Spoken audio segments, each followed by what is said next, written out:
কে কে ওখানে? আগে আমি হরি, রাকা হরি। কি কি কি চাও?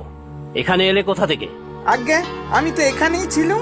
বাজে কথা হচ্ছে, দরজা তো আমি খুললাম ঘরের। আগে পাশেই তো রান্নাঘর, পেছন দিকে অন্য দরজাও তো আছে। অন্য দরজা? পেছন দিকে? সে হোক গিয়ে। কি কি কি চাও এত রাত্রে? আগে আমি তো রান্না করে রেখেছি আপনার জন্য, গিরিবাবু পই পই করে বলে দিয়েছিলেন। গিরিবাবু? তিনি তো শুনলাম। হ্যাঁ, দেহ রেখেছেন, তবে আগেই সব বলে দিয়েছিলেন।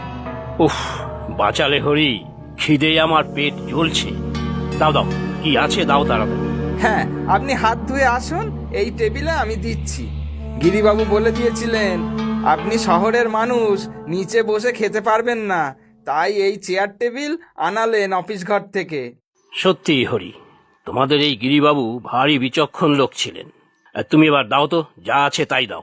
তবে আবার কাঁটা চামচ নিয়ে এসো না যেন, আমি হাত দিয়েই খাই কিন্তু।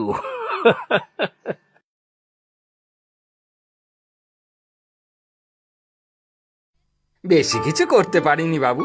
এই তো গরম গরম রুটি, বাহ, জমে ক্ষীর।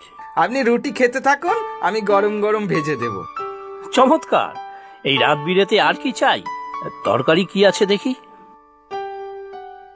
এ কি, ডিমের ঝোল? আশ্চর্য, সত্যিই তো মহা আশ্চর্যের বিষয়।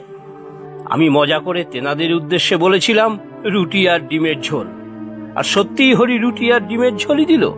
কাকতালীয় নাকি সত্যি তেনারা? ধুর, কি সব আবোল তাবোল ভাবছি। খাই তো আগে। বাহ, ভারী চমৎকার রান্না তো হরি। এই নিন রুটি গরম গরম, ডিম দেব আর? না না, অনেক দিয়েছো। আচ্ছা হরি, এই যে তুমি রুটি আর ডিমের ঝোল বানিয়েছো, তা কি নিজের ইচ্ছায় নাকি তেনারা মানে অন্য কেউ বলে দিয়েছে? সে গিরিবাবুই বলে দিয়েছিলেন। ও তাই বলো? আমি যে কি সব উল্টো পাল্টা ভাবছিলাম।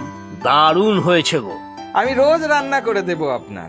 সে ভালো, তোমার রান্নার হাত বেশ ভালো। আমার তো বেশ কিছুদিন থাকতে হবে এখানে। সরকারি প্রকল্পগুলো কার্যকর হচ্ছে কিনা তা দেখতে হবে। জানি, গিরিবাবু বলে গিয়েছেন। গ্রামের উন্নয়ন মানে রাস্তাঘাট, পাকা বাড়ি, স্কুল বাড়ি, স্বাস্থ্যকেন্দ্র, সব কিছুর তদারকি করতে হবে আমাকে, বুঝেছো? গিরিবাবু বলে গেছেন। তাহলে তো সবই জানো। আর ওই মাঝিটা যে নিয়ে এলো আমাকে নৌকো পার করে, তার একটা পাকা বাড়ির ব্যবস্থা করে দিতে হবে। এখনো ও কাঁচা ঘরে থাকে। হ্যাঁ, থাকতো আগে। সেবার ঝড় জলে তো সেই কাঁচা বাড়ি ধসে পড়লো তার উপরে, মাটি কাদা জলে আর বের হতে পারেনি। হ্যাঁ, কি বলছো যাতা? তোমরা সবাই এক পদে, সব সময় হেয়ালি করে কথাবার্তা। না, ঠিকই বলছি। ওই নিতাই মাঝিটা মরেছিল একই ঝড়ে, যে ঝড়ে গাছ পড়ে ছোট মিয়াটা মরলো। এবার ছোটা মিয়া মানে? গরুর গাড়ি চালাতো, ভারী ভালো ছিল, কিন্তু মাথার ওপর অত বড় গাছ পড়লো, কি করে বাঁচবে বলুন? এবার আমার মাথা কিন্তু রাগে ফেটে যাচ্ছে হরি। যত সব আবল তাবল কথাবার্তা, সব ভূতের সাথে আমার কথা হলো এতক্ষণ ধরে। ওদের সব গিরিবাবুই ঠিক করেছিল।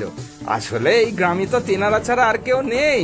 গিরিবাবুর খুব ইচ্ছা ছিল তেনাদের জন্য একটা পাকা বাড়ি হোক, সবাই মিলে আমরা ওখানে শান্তিতে থাকি। আমরা মানে মানে তুমিও? সেই তো বলছি, ওই ঝড় জলে কেউ বাঁচলো না, তা আমি আর বাঁচি কি করে? তবে পাকা বাড়িটার কথা কিন্তু মনে রাখবেন।